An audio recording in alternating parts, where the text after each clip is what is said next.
ជំរាបសួរបងបាទជំរាបសួរអូខេបងប្អូនអរគ្នាឥឡូវនេះគឺខ្ញុំបានមកដល់ទាំងមុខហើយខ្ញុំនឹងទិញរបស់មួយចំនួនឲ្យគាត់អញ្ចឹងមុខនេះបែងទៅមួយខ្ញុំហើយបែងចង់បានអីទិញហ្នឹងទៅចាំខ្ញុំចេញលុយឲ្យបាទបងអូខេបងប្អូនអរគ្នាឥឡូវយើងធ្វើដំណើរទៅហាងរបស់គ្នាបង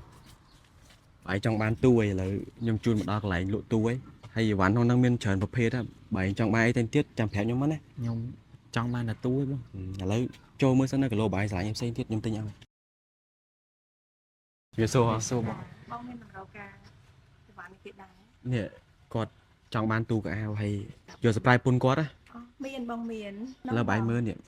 មើលអីផ្សេងអត់មានម៉ាស៊ីនបោកកៅអៅមានទូទឹកក្រែមទូទឹកកកសពទាំងអស់ទូទឹកកកអីផ្សេងនេះបែងមើលមើលចង់បានអីផ្សេងទៀតចង់បានតាទូកៅអៅបងទុកឲ្យប្រពន្ធហ្នឹងឥឡូវចូលទៅមើលទូកៅអៅសិនចាបាទ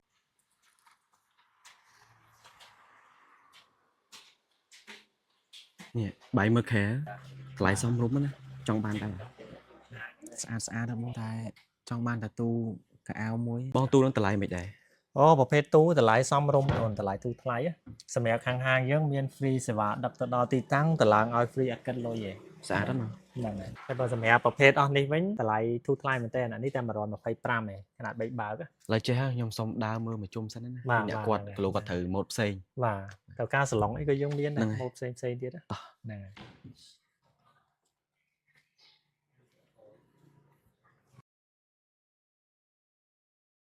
ទូស្អាតស្អាតណាស់បង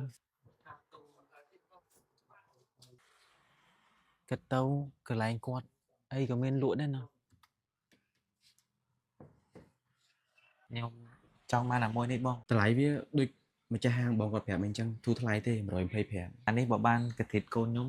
ដឹងសុបាយចិត្តវិញបាយអត់មើលម៉ូតផ្សេងសិនទេចាខាងមុខនោះមានសាភ្លើងហើយខាងនេះក៏ម៉ូតស្អាតដែរពណ៌ក៏ស្អាតទៀតបាយមើលម៉ូតផ្សេងសិនណាហើយបងច្រើនពេកហើយសម្រាប់ថាយកកាជុកនេះណា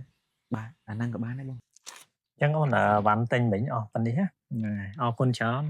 បាទហើយចាំមើលទៅជាក្រុមការងារនឹងដឹកជូនអូនដល់ផ្ទះហ្មងសម្រាប់បងប្អូនអរគ្នាដែលចង់បានគ្រឿងសង្ហារឹមគ្រឿងតាំងលម្អក៏ដូចជារបស់របរសម្រាប់ប្រើប្រាស់នៅក្នុងផ្ទះអាចឆាតទៅ page ជាងណៃបានចង់ទៅទិញផ្ទាល់ក៏បានដែរបងប្អូនអរគ្នាអាសយដ្ឋានមាននៅក្នុង page ពិសេសគឺមានតម្លៃសមរម្យហើយមាន promotion ច្រើនមែនទែនហើយកុំភ្លេចជួយចុច follow page ដើម្បីឈ្នះរង្វាន់ក៏ដូចជាតាមដាននៅ promotion ផ្សេងៗផងដែរ